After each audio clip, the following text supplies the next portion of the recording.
창세기 22장입니다. 1절부터 10절까지 말씀인데 12절까지 같이 읽겠습니다. 12절까지 말씀입니다. 교독하겠습니다.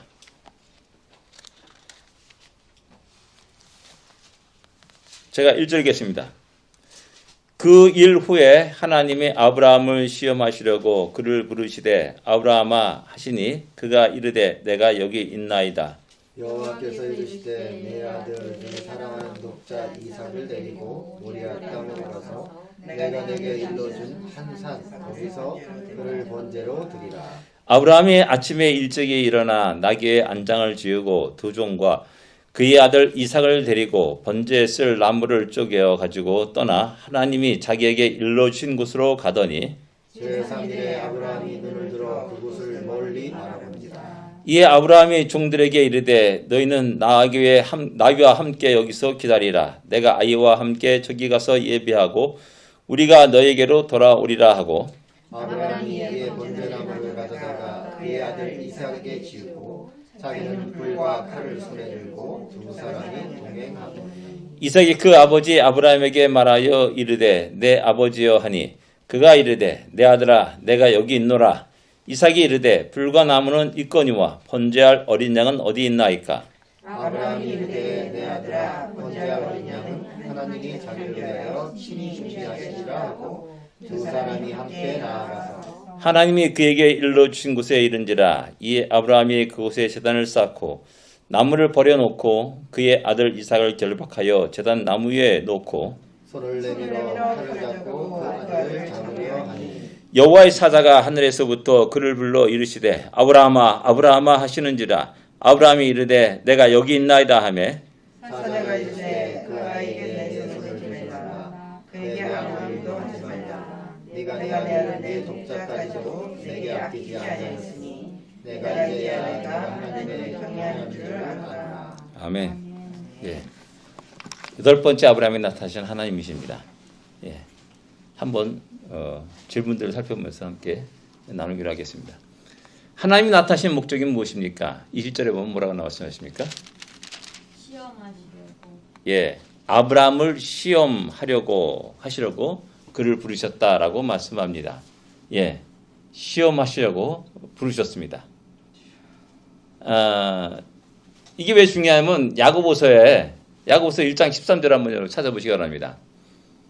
야고보서에 보면은 하나님은 아무도 시험하지 않으신다라고 이렇게 말씀하고 있습니다.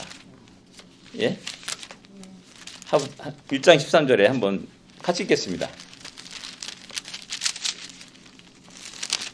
1장 13절에 사람이 시험받을 때 내가 하나님께 시험을 받는다 하지 말지니 하나님은 악에게 시험을 받지도 아니하시고 친히 아무도 시험하지 아니하시느니라. 아멘. 그럼 이게 뭡니까? 모순되어 있잖아요. 구약 성경과 신약 성경이 모순된 모습을 이렇게 충돌하는 모습을 보여주고 있습니다. 그럼 과연 이것을 우리가 어떻게 이해하고 어떻게 받아들이냐라는 겁니다. 예, 여러분 잘한다 시험은 이렇게 넘어뜨리려고 하는 또 실패하게 하려는 어떤 유혹이라든지 그런 시험이 있습니다. 그러나 우리 학교에서 시험 보잖아요. 시험 보는데 우리나라 시험은 떨어뜨리려고 하는 시험이 많습니다. 그거 운전면허 시험은 운전고시라고 제가 말하는 정도 말하는데 그 서울대학교 나온 사람도 몇 번 떨어지더라고요. 서울대학교 나오고 그다음에 박사과정이 있던 사람이 있었어요. 근데 운전면허 시험 보러 가면 여기서 떨어지고 나오는 겁니다. 야 어떻게 얼마나 이렇게 뛰어 떨어지냐 했더니 제가 이제 농담으로 운전고시라라고 이렇게 말했는데 그게 뭡니까? 떨어뜨리려고 하는 시험이에요. 이제 그런 것들은 항상 함정이 있죠. 어느 정도 함정이 있어요. 넘어뜨리려고 하는 함정이 있어요. 근데 우리 대부분 시험들은 객관적으로 내 자신이 어느 상태에 있는가를 갖다 체크하게 되는 겁니다. 시험을 통해서. 내가 공부 잘해. 막 했는데 시험 딱 보니까 50점밖에 못 맞았어. 내가 공부하는 게 공부 잘하는 게 아니구나. 라는 것을 알게 돼요. 그런 의미에서 그리고 그 시험을 통해서 자기를 알고 그 시험을 통해 또 다른 어떤 새로운 차원의 어떤 깨달음이나 공부 또 그런 것들이 연단이 있게 되는 거죠. 그래서 그런 시험들이 오늘 아브라함에게 하시는 시험이라고 말할 수가 있는 겁니다. 그래서 하나님은 아무도 시험하지 않는다는 말은 하나님은 저 사람을 죽이려고 넘어뜨리려고 유혹에 빠뜨리려고 지옥에 빠뜨리려고 그런 시험을 하는 게 아니라 그의 믿음을 체크하고 그의 믿음을 한 단계 업그레이드 시키기 위해서 시험을 본다라는 시험을 하신다라는 그런 의미로 이렇게 받아들이는 것이 이게 합당하다라고 생각됩니다. 그래서 아브라함은 이 시험을 통해서 참으로 하나님이 기뻐하시는 자가 되었고 하나님께 영광 돌리는 자가 되었음을 갖다가 결론적으로 우리에게 말씀하고 있는 겁니다. 예. 그 다음에 두 번째 시험을 보겠습니다. 시험의 내용이 무엇입니까? 2절에 보면은 예, 모래 땅에 가서 내가 일러준 한 산에서 그를 번제로 드리라. 모래 땅으로 가서 아들을 번제로 드려라 라고 이렇게 말씀한 겁니다. 번제는 뭐 다 알다시피 다 이렇게 죽이는 겁니다. 다 이제 완전히 전체를 다 드리게 되는 것이죠. 드리는 제사입니다. 근데 중요한 것은 뭐냐면 오늘날에도 하나님부터 이런 명령이 있다고 생각합니까? 이게 이단과 이렇게 바르게 신앙생활과 차이라고 할 수 있습니다. 이단들은 무엇인가 열심을 내도록 합니다. 무엇인가 막 밀고 나갑니다. 그래서 열심히 전도합니다. 뭐 생명을 걸고 또 열심히 땀 흘려서 시간을 다 들여서 그렇게 열성을 내고 하는 경우가 많습니다. 그러다 보니까 그 열성이 이제 처음부터 경쟁이 됩니다. 경쟁이 돼요. 누구는 헌금 뭐 100불 했는데 나는 1000불 해. 나는 또 10,000불 해. 나는 집까지 다 그냥 드렸어. 나는 땅까지 다 드렸어. 뭐 이런 식으로 막 광고를 하기도 하고 그러면서 막 경쟁을 하게 되고요. 그러다 나중에 결국 어떻게 되냐? 자기의 가장 귀한 것 그것까지도 기꺼이 드리게 되는 그런 일들이 일어나게 됩니다. 그래서 자기의 열성을 보이게 신앙의 열성을 보이기 위해서 결국은 자기의 가장 사랑하는 아들까지도 죽여서 보여드리려고 하는 것 그런 것들이 일어나고 있다는 사실입니다. 이게 남의 얘기가 아니에요. 저희 동네에서 일어났다는 얘기예요. 전에 말씀드렸지만은 어떤 엄마가 자기 여동생하고 같이 아들을 죽인 겁니다. 죽였어요, 진짜. 그래가지고 자기는 부활에 어떤 능력이 있다 해가지고 그 앞에서 계속 기도하는 겁니다. 하나님 살아내실 줄 믿습니다 하면서 기도한 겁니다. 그게 신문에 났어요. 크게 났어요. 한국의 신문에 일간지에. 우리 망원동에서 일어났던 사건입니다. 그때 우리 거제도에 있었을 때인데 하도 궁금해가지고 그 망원동에 있는 동기 목사한테 질문했어요. 그 어디 교회 사람이냐 했더니 이제 아주 유명한 모교회 사람이라고 이렇게 이야기를 하더라고요. 그러니까 우리가 이런 것에 대해서 바르게 분별력을 가져야 된다는 사실입니다. 여러분도 가끔가다 이렇게 생각하면은 꿈에 어떤 사람이 탁 나타나가지고 야 너 집 팔아. 그래서 하나님께 바쳐. 그러니까 마음에 이게 뭔가 하고 갸뚱갸뚱해집니다. 그 다음날 또 잠을 푹 자는데 또 똑같은 꿈을 꾼 겁니다. 그래서 또 세 번째 또 셋째 날 또 똑같은 꿈을 꾼 겁니다. 야 이거 해야 되나 말아야 되는가. 이게 막 헷갈리고 혼동합니다. 또 더 나가서 이제 아들을 바쳐.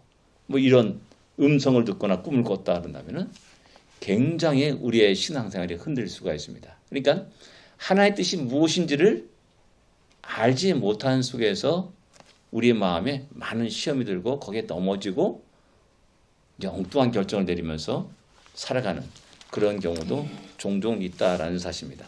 그러나 성경 어딜 봐더라도 이런 명령은 오직 아브라함 한 이밖에 없습니다.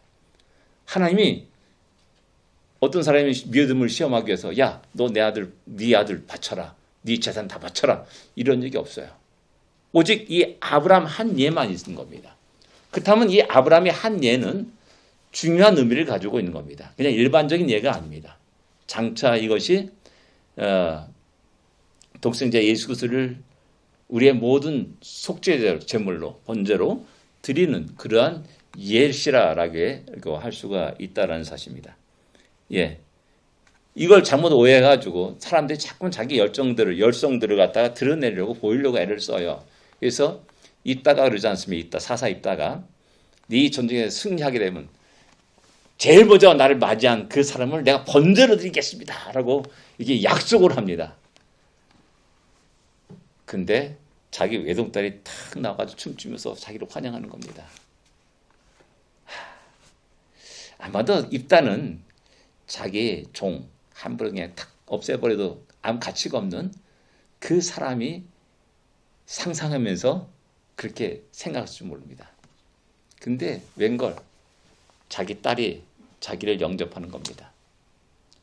너무나 황망하죠. 황당하죠. 그리고 그 소원대로 그 자기 딸을 드립니다.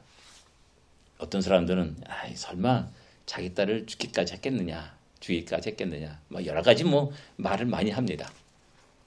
근데 이스라엘 백성 치고 번제의 의미를 모르는 사람 하나도 없습니다. 그렇죠? 번제의 의미를 모르는 사람이 없어요. 그렇다면 그렇게 자기의 열성을 그렇게까지 하겠다라고 말하는 겁니다. 근데 내 새끼는 아니고 다른 새끼를 죽이겠다, 번제를 드리겠다 라고 말하는 거죠. 생각하는 거죠.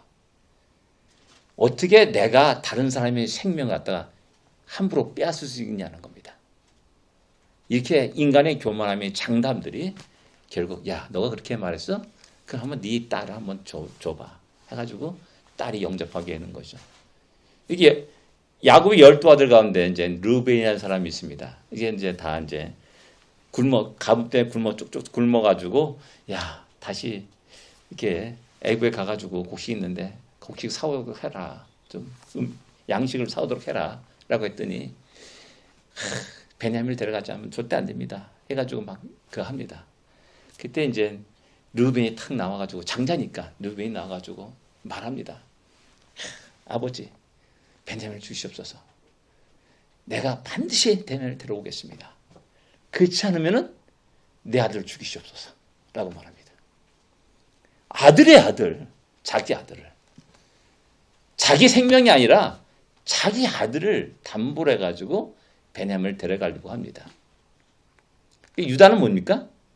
내가 모든 죄를 짊어지겠습니다 라고 유다는 자기에게 모든 책임을 해가지고 베냐민을, 아버지 소택해서 베냐민을 데려가는 그런 장면이 이제 그 다음에 나오게 됩니다.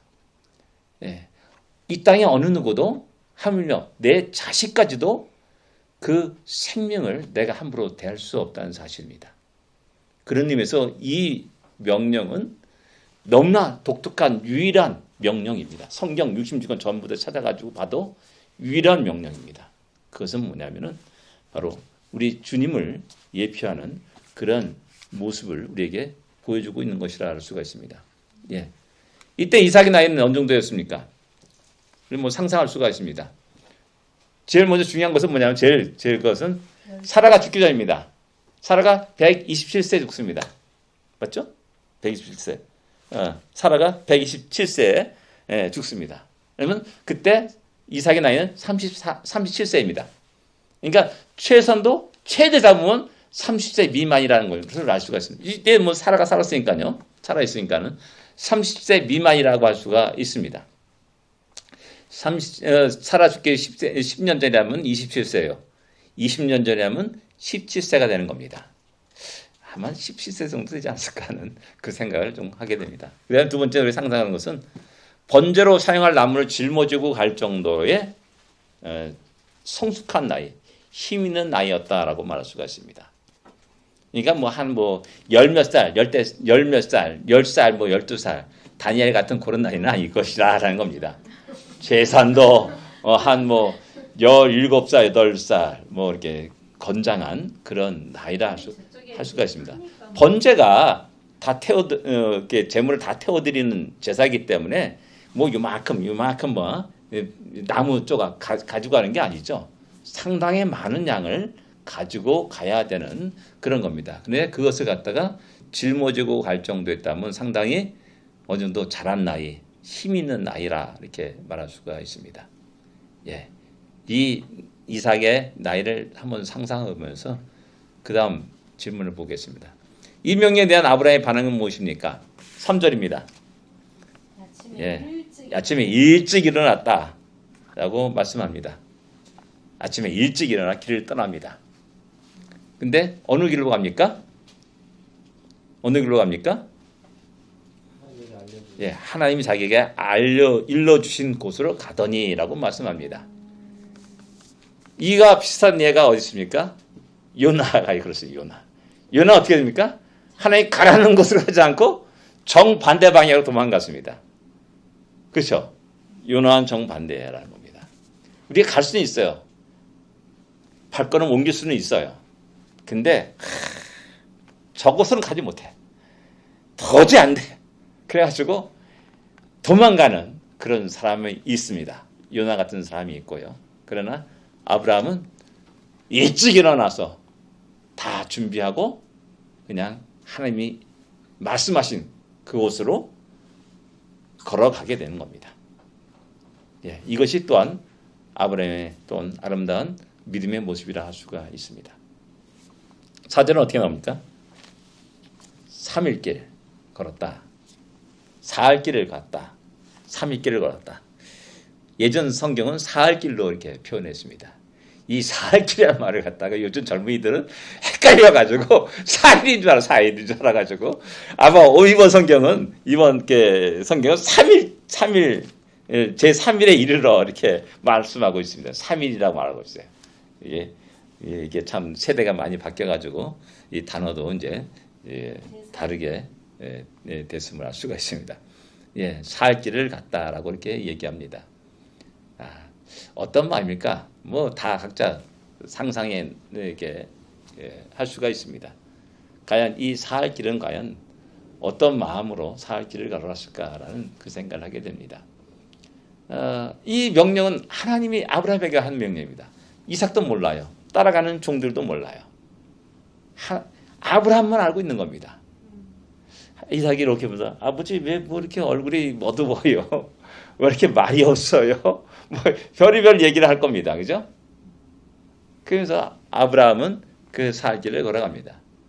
수많은 생각들이 그랬을 겁니다. 야, 이 명령 제대로 된 명령인가? 하는 그런 생각도 들 거예요. 내가 이걸 순종해야 되는가? 이게 계속 또박또박 걸어가야 되는가? 하는 그런 생각도 수없이 든다는 겁니다. 그 또 한편으로는 그래, 지금까지 내 삶을 지키시고 인도하신 하나님, 그리고 하나님의 그 전능하심을 그럼 보았지 않습니까? 소돔과 고모라가 그냥 하루아침에 멸망당하는 것들 보았습니다. 그리고 극적으로 아들을 품에 안는, 이삭을 품에 안는 놀라운 역사도 경험하게 됩니다. 어떻게 보면 한편은 두려운 하나님이십니다. 내가 인정하지 않건 관계없이 그 하나님은 두려운 하나님이십니다. 그 하나님을 거역하고 어떻게 내가 살 수 있는가라는 그런 마음도 들을 것이고요. 또 한편으로는 하나님의 전능하심을 믿고 의지하면서 그래, 가만히 돌아보니까는 내 인간의 이성과 생각으로 도저히 납득할 수 없고 이해할 수 없고 받아들일 수 없는 그런 놀라운 역사와 기적의 역사가 있었음을 갖다가 아브라함은 경험했지 않습니까? 그렇기 때문에 그 하나님 믿고 의지하면서 꿋꿋하게 갈 수 있다는 사실입니다. 예, 그런 여러 가지를 우리가 상상할 수가 있습니다. 살 길은 참으로 어떻게 보면 어렵고 힘든 일입니다. 그러나 최종적인 것은 분명한 것은 나름대로 믿음에 결단하면서 모든 것을 우리 하나님께 맡기는 그런 길이라고도 할 수가 있습니다. 자신의 미래를 다 맡기는 겁니다. 하나님이 주신 것, 지금까지 자기에게 베풀어 준 모든 것들, 그 전부가 뭡니까? 결정체가 이삭입니다. 그 이삭을 드리는 겁니다. 예, 그 다음에 5절 보겠습니다. 5절 뭡니까? 예, 사람과 나귀를 종들과 나귀를 두고 이제 아브라함과 이삭만 떠나게 됩니다. 약간 캐슈막 붙이지 않습니까? 약간 캐슈막 붙이는 게 뭡니까? 사환을 들 수 있어요. 왜 사환을? 왜? 방해되잖아요. 번제를 드리니까 종들이 아이고 주인님 왜 이러십니까? 미쳤습니까? 뭐 그럴 수가 있어요. 막을 수가 있어요. 그죠? 그러니까는 딱 띄워놓고 갈 수가 있어요. 아, 근데 왜 나귀를 두고 가? 아, 번제할 무거운 짐이 있잖아요. 나무짐이 있잖아요. 그 나무짐 나귀에 턱 실어가지고 촥 걸어가면 이삭 얼마나 편하게요. 그죠? 맞아요. 죽으러 가는 데인데 좀 편하게 즐겁게 노래 부르면서 가면 어떻게 얼마나 좋겠어요. 그래서 막 어쩌면 위로할 겸 막 노래도 부르면서 즐거운 노래도 부르면서 이야기하면서 과거의 어떤 우스갯소리도 하면서 뭐 지나갈 수 있지 않습니까? 근데 마지막 그 순간까지 잔뜩 짐을 줘가지고 고생하도록 하냐라는 겁니다. 뭐 이것이 약간 좀 또 퀘스천마크를 붙일 수가 있는 겁니다. 예, 제가 뭐 사울과의 차이점 이렇게 적어놨는데 이게 뭐라고 생각됩니까? 사울이 블레셋과 전쟁에서 맹세를 합니다. 야, 이 전세 아무것도 먹지 마라. 해질 때까지 먹지 마라. 그래서 사람들이 다 전쟁 나 군인들이 지쳐 핵핵하면서 그 전쟁에 임했습니다. 아, 요나답이 보니까는 이게 뭐야? 야, 왜 그러냐 했더니 아버지가 이렇게 해서 맹세했습니다. 명령을 했습니다. 에이, 그런 이 엉뚱한 엉터리 같은 짓을 하면 안 되냐 해가지고 탁구를 찍어서 딱 먹었더니 눈이 밝아졌다라고 말씀하고 있습니다. 야, 그거 한마디 해가지고 그 한 행동이 백성들이 전부 다 나가지고 그냥 소를 잡아 먹고 그냥 피채 먹는 그런 엄청난 일이 일어나게 됩니다. 그래가지고 이것이 누구 때문에 이러한 일인가라고 다 모이게 해가지고 이것이 내 아들일지라 내가 정령 죽이리라 라고 모든 사람들이 보는 앞에서 맹세를 합니다. 그리고 딱 보니까는 결국 자기 요나단 때문에 아들 요나단 때문에 요나단 때문에 일어나는 사건이라는 사실을 알게 돼요. 그리고 사울은 그를 앞으로 나오게 해서 죽이려고 딱 합니다. 그때 수많은 사람들이 그걸 막습니다. 안 됩니다. 이 전쟁에 승리하게 한 가장 귀중한 사람 요나단을 왜 죽이려고 합니까? 그러면서 슬그머니 칼을 내려놓습니다. 사울은. 예. 그러니까 어떻게 보면은 이런 하나님 말씀의 명령에 따라 나갈 때 나에게 거짓상스러운 것을 다 떠나야 됩니다. 잘라야 됩니다. 사라에게 얘기했을까요? 사라에게? 절대 얘기 안 했을 겁니다. 종들을 데려갑니다. 그 종들도 내려놓고 이삭만 데리고 떠나게 됩니다. 근데 사울은 그건 약간 차이가 나죠. 어떻게 보면 쇼를 하는 겁니다. 그리고 슬그머니 칼을 내려놓는 그런 모습을 보여주고 있고요. 나귀를 두고 왔다는 이 말이 또 큰 의미를 갖고 있습니다. 나귀를 두고 왔다. 그 번제에 사용될 그 무거운 짐을 나무 짐을 홀로 지고 가게 합니다. 100세가 넘은 아브라함이 그럴 진리는 만무하겠죠. 한창 자란 젊은이 이삭에게 다 먹여. 야, 너 지고 가. 하면서 모리아 산으로 가게 됩니다. 이것은 오직 이삭만이 담당해야 될 그런 부분들입니다. 어느 누구도 담당할 수 없습니다. 그런 의미에서 또 이 모습은 십자가 짊어지고 골고다 산상으로 오르는 우리 주님의 모습과도 같다라고 말할 수 있습니다. 어느 누구도 그것을 대신할 수 없습니다. 우리 주님만이 그것을 할 수밖에 없습니다. 그런 의미에서 이 이상은 우리 장차 이 땅에 올 메시아의 우리 주님의 어떤 예표적인 그런 모습을 보여주고 있는 겁니다. 9절 10절을 어떻게 나옵니까? 이삭을 결박하여 죽이려고 했다. 이제 드디어 뭐 걸어갈 때까지는 그래도 하나님 마지막 순간에 야 돌아서라 이렇게 말하면 얼마나 좋습니까? 근데 다 번제다 다 해놓고 다 이렇게 나무 다 올려놓고 했는데도 이거 그 다음 명령이 안 떨어지는 겁니다. 결국 죽이는구나. 죽일 수밖에 없구나. 그래서 결박을 합니다. 그리고 올려놓습니다. 예. 마지막 그 순간까지 아브라함은 그 하나님의 명령에 순종하는 모습을 보여주고 있고, 복종이라고 하시죠. 순종하고 복종하는 그런 모습을 보여줍니다. 예. 가끔가다 우리는 이런 내가 하나님께서 이런 명령을 받으면 어떨까 하는 그 두려움이 있습니다. 아들이 아니라 할지라도 아까 말했던 재물 같은 거 그런 걸 할지라도 이거 하나님 이거 다 바치라고 어떻게 하지? 이런 걱정과 근심을 할 때도 있다라는 사실입니다. 그런 것이 아마도 우리와 아브라함과의 어떤 차이점이라 말할 수가 있습니다. 아직 여전히 우리는 연약한 존재, 부족한 존재라는 사실을 깨닫게 되고요. 하나님께서 아브라함을 이 단계까지 이르게 하셨다는 사실입니다.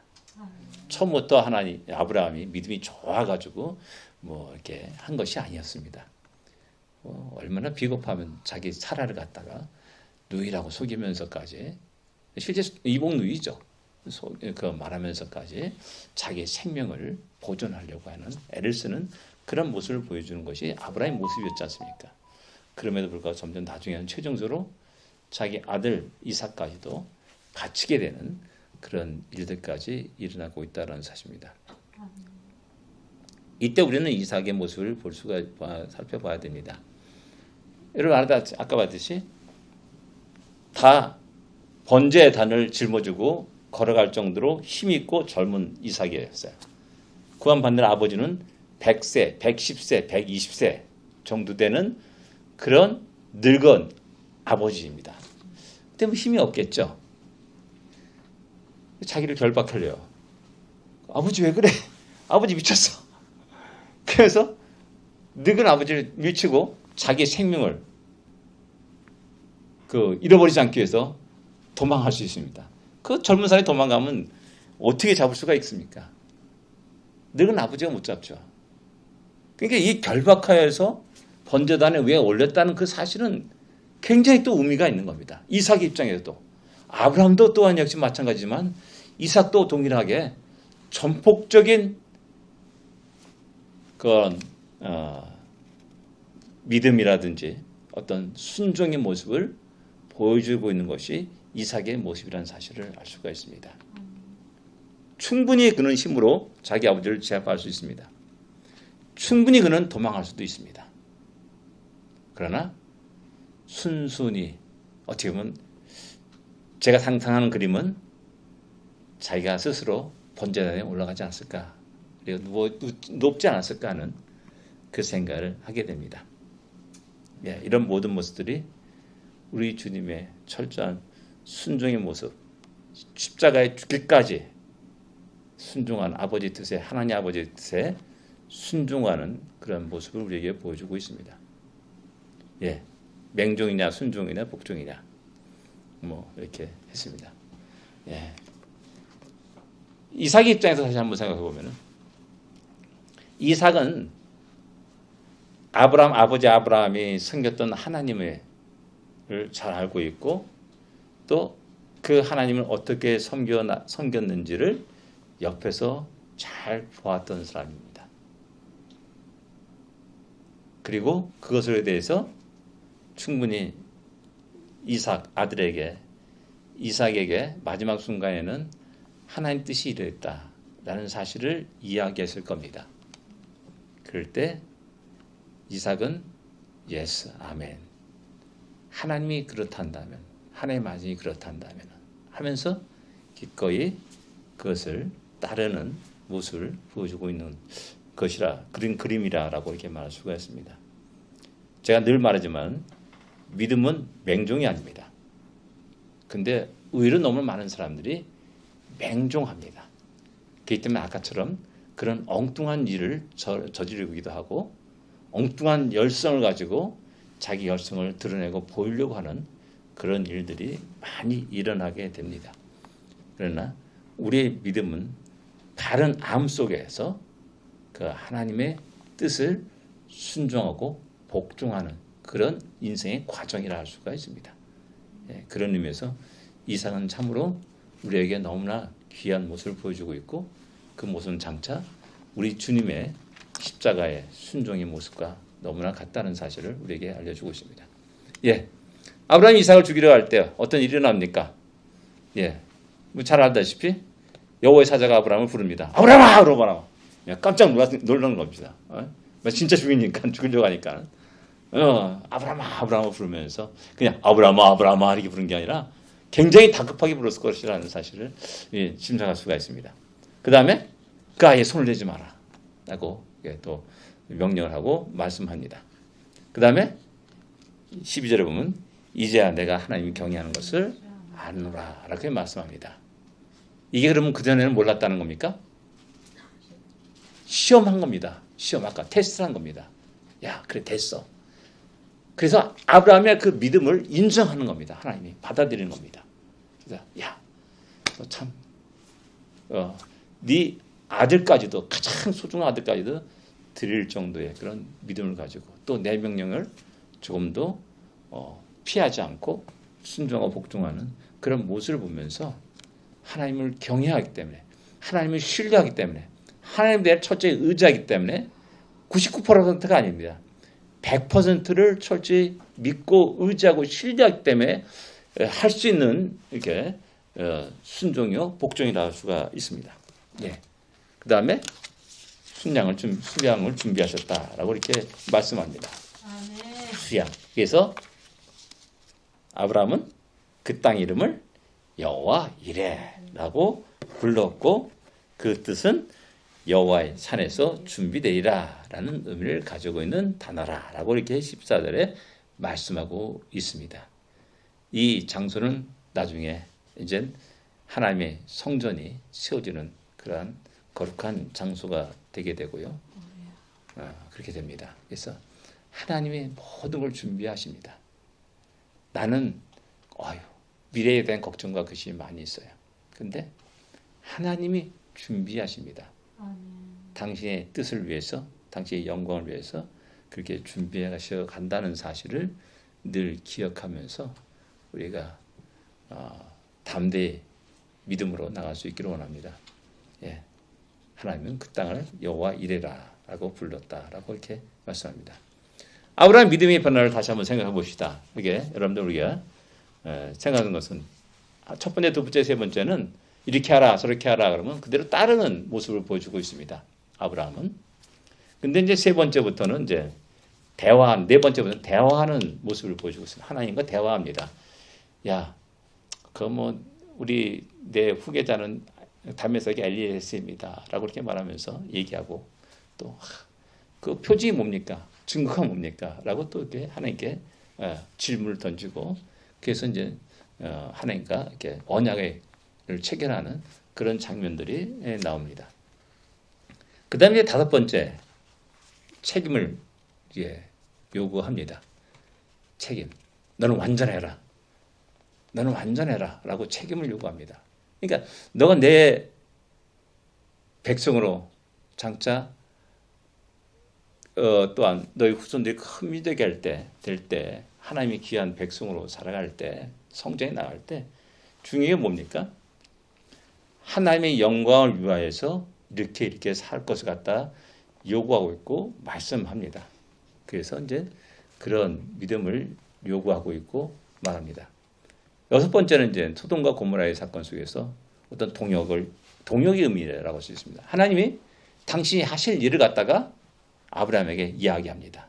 내가 가가지고 지금 소돔과 고모라를 쌍별하려고 한다. 네, 그런 얘기를 합니다. 말한다는 것은 자기 하나님의 계획과 뜻을 이야기하는 겁니다. 그럼 거기에 함께 동참해야 되는 것이고 함께 또한 그 속에서 아브라함이 해야 될 일이 무엇인가, 그 사역이 무엇인가를 갖다가 이게 찾게 되고 또 하게 되는 겁니다. 아브라함이 한 일은 뭡니까? 하나님께 기도하는 것이었습니다. 야, 열심히, 가가지고 나와! 빨리 나와! 지금, 내일 아침 끝나! 빨리 나와! 이렇게 나가서 행동한 양심을 보여준 것이 아니라, 하나님, 의인이 50명 있으면 어떻게 됩니까? 45명 있으면 어떻게 됩니까? 40명 있으면 어떻게 됩니까? 30명, 20명, 10명의 의인이 있으면 어떻게 됩니까? 악인과 함께 그들을 멸하시는 것은 잘못되지 않습니까? 라고 기도하는 것이었습니다.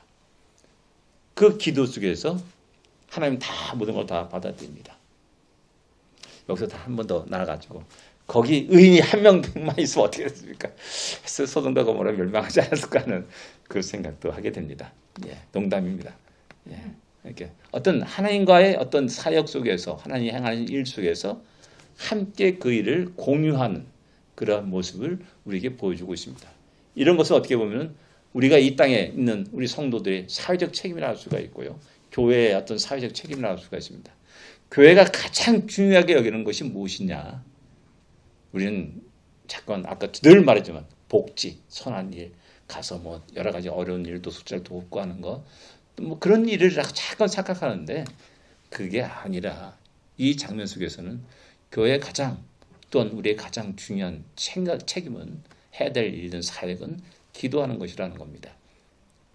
세상 사람들은 그런 우리들의 모습을 보면서 조롱하기도 합니다. 야, 지금 불 났는데 지금 당장 뛰어들어서 죽은 자를 데려와야지 앉아서 기도하는 것이 옳으냐라고 이런 비유를 하면서 이야기를 합니다. 지금 전쟁이 터졌어요. 그러면 총 들고 나가가지고 적들과 함께 싸워야 되는데 앉아서 뭐 기도하자. 이게 말이 되느냐라고 이렇게 이야기를 하는 조롱하는 사람들이 많이 있습니다. 그러나 우리들의 가장 중요한 것은 기도라는 사실입니다. 기도 속에서 하나님의 뜻이 바른 뜻을 알게 돼요. 그리고 그 바른 뜻을 알았을 때 바른 순종과 복종이 일어나는 겁니다. 그렇지 않으면은 나중에는 어떻게 되냐? 야, 나는 전쟁터에 나갔을 때 나 이렇게 뭐 자원해서 뭐 총 들고 나가 싸웠어. 뭐 이런 이상한 이야기가 나오게 되고요. 영웅 호골이 나오게 되고요. 자기 자랑이 나오게 되는 겁니다. 거기에 하나님 영광은 하나도 없습니다. 기도했더니 하나님 나에게 이렇게 하더라. 그렇게 순종했더니 하나님이 이렇게 역사하시더라. 이런 말 속에는 하나님께 영광을 돌리는 모든 것이 일어나게 됩니다.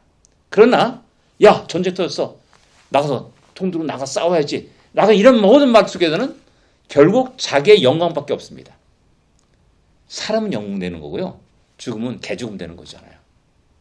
살았을 때 많은 사람들이 뉴스도 나오고 박수 치고 영웅으로 또 무공 훈장까지도 주고 하는 그런 일들 속에서 하나님 영광은 다 사라지고 자기 영광이 드러나게 되는 겁니다. 근데 그런 일 속에서 제일 먼저 하나님께 기도하고 엎드려 기도하면서 하나님 내게로 향하신 뜻이 무엇인지를 알고 바르게 그 순종하는 모습을 보여줄 때 우리는 온전히 하나님께 영광을 돌릴 수 있다는 사실입니다. 예. 7번째, 인간의 감정보다는 하나님의 뜻과 계획에 순종하는 그런 모습을 보여줍니다. 이스마엘에 대한 얘기잖아요. 13세 됐어요. 이제 성인식을 할 때가 됐어요. 야, 이제 드디어 내 아들이 다 컸구나. 뿌듯한 마음에 뭐 그렇게 아브라함이 있을 겁니다. 네, 아니다. 이스마엘이 아니다. 사라의 난 자가 내 씨가 될 거다. 라고 말씀하면서 내년 이맘때 내가 다시 오리라. 라고 말씀합니다. 그러면서 우리들의 인간의 감정, 정이라는 게 있습니다. 이런 감정들이 하나님의 뜻을 그르칠 때가 너무 많이 있습니다. 그 감정 때문에 결국 이스마엘을 낳게 되는 거죠. 편법을 살짝 씁니다. 인간의 입장에서. 뭐 이스마엘도 아브라함 씨가 있냐. 이런 생각이 탁 들게 되죠. 그래서 결국 편법을 사용하는 겁니다. 결국에 두 민족이 지금까지도 끝없이 싸우게 되는 그런 아픈 역사를 지금까지 하고 있는 것입니다. 이런 모든 것들은 율법과 또한 은혜의 어떤 대립과 그런 속에서 잠깐 우리는 율법을 추구하려고 합니다. 늘 그렇습니다. 제가 늘 끝없이 말씀드리지만은 교회에서 은혜를 이야기하고 복음을 이야기하지만은 모든 시스템은 전부 다 율법주의 형태로 돌아가고 있고 그런 시스템으로 돌아가고 있는 겁니다. 이런 것을 보면서 너무나 목사인 제 입장에서 보면 너무나 안타깝고 슬픈 일입니다. 그런 의미에서 다시 한번 우리가 이것을 좀 생각할 수 있기로 합니다. 넓어지는 모든 걸 드리는 믿음. 네. 자기의 모든 미래를 드립니다. 자기 거라고 생각하는 모든 것들 하나님께 다 드립니다. 왜? 아브라함이 가진 모든 것들이 결국 하나님이 자기에게 베풀어진 것입니다. 아브라함이 베풀어진 것이기 때문에 내 것이 아닙니다. 나의 소유가 아니라 하나님의 소유이기에 하나님이 원하신다면 다 드리는 겁니다. 그것이 바로 모든 믿음의 사람들이 걸어왔던 길이요. 또한 삶의 모습이었다는 사실을 우린 기억해야 됩니다. 예. 자, 하나님은 이런 변화를 주도하시는 하나님이셨다는 사실을 또 결코 잊어서는 안 됩니다. 이렇게 오랜, 지금 이때가 뭐 아브라함의 한 117세 뭐 이렇게 됐겠죠. 17살이 한다면은 117세가 되는 겁니다. 117년 동안 하나님 기다리신 겁니다. 그리고 그 변화를 이끌어 가시고 또 다듬어 가십니다. 그래서 우리의 믿음은 하루 종일 뻥튀기 빵 돼가지고 뭐 이렇게 뻥튀기처럼 팡 해가지고 하루 가지고 확 자라가지고 뭐 하루아침에 뭐 내 자신을 다 드리겠습니다 뭐 난리치는 것이 아니라 우리의 평생에 이런 변화의 과정들이 일어나게 되는 겁니다. 그래서 갑자기 은혜 받았다고 해서 뭐 열성적으로 나가는 사람은 저는 굉장히 위험하게 바라봅니다. 그러면 그만큼 갈수록 금방 쉬어버립니다. 그리고 금방 흔들려 버립니다. 그렇게 어제 그렇게 열심히 했던 사람들이 보면 엉뚱한 곳에 가 있어요. 엉뚱한 일을 하고 있어요. 우리 보통 뭐 교문생활 수도 있잖아요. 열심히 뭐 찬양인도 하고 뭐 눈물을 흘리면서 막 기도하고 뭐 그런 사람 많죠. 근데 5년 후에 10년 후에 엉뚱한 곳에 있으면서 옛날에 내가 뭐 어느 아무 교회 뭐 찬양 인도했다고 뭐 이런 얘기를 하고 있어요. 너무나 기가 막힌 일입니다. 뭡니까? 예, 우리의 이런 성장은 주님이 나를 부르실 때까지 계속돼야 됩니다. 멈춰서는 안 됩니다. 예, 생각해 봅시다.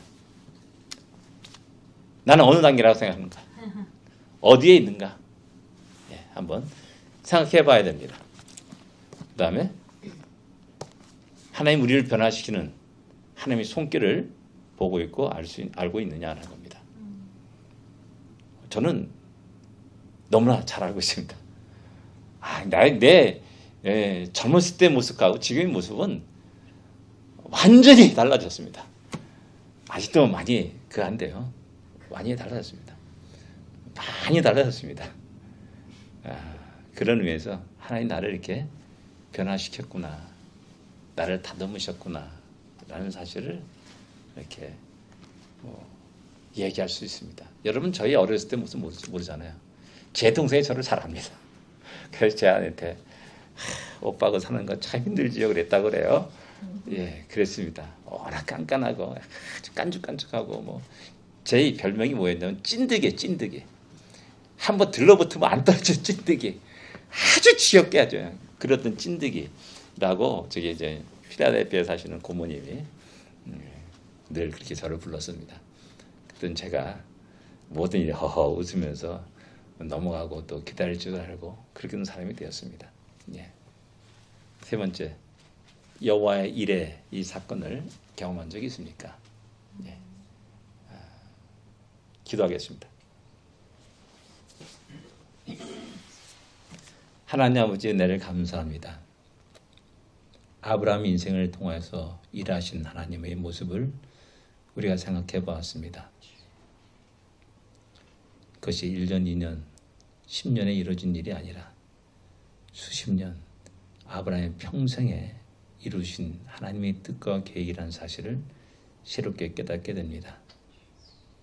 하나님, 우리를 주님께 맡기오니 우리를 또한 빚어주시옵시고 우리를 통하여서 하나님이 행하신 크고 놀라운 일들을 드러내게 하여 주시옵소서. 우리를 통해서 하나님이 크고 놀라운 뜻과 계획들이 이루어지는 귀한 은혜를 또한 허락하여 주시옵시고 주님께서 이 땅에 주의 몸된결을 세우신 뜻과 목적을 우리 모든 성도들이 잘 헤아려 할 수 있도록 인도하여 주시옵시며 저는 모든 것 속에서 하나님이 일하시는 것들을 보고 겸손히 주님을 따르는 우리 모두가 되게 하여 주시옵소서. 예수님으로 간절히 기도드립니다. 아멘. 하늘에 계신 우리 아버지여, 이름이 거룩히 여김을 받으시오며 나라의 임하옵시며 뜻이 하늘에서 이루어진 것 같이 땅에서도 이루어지리이다.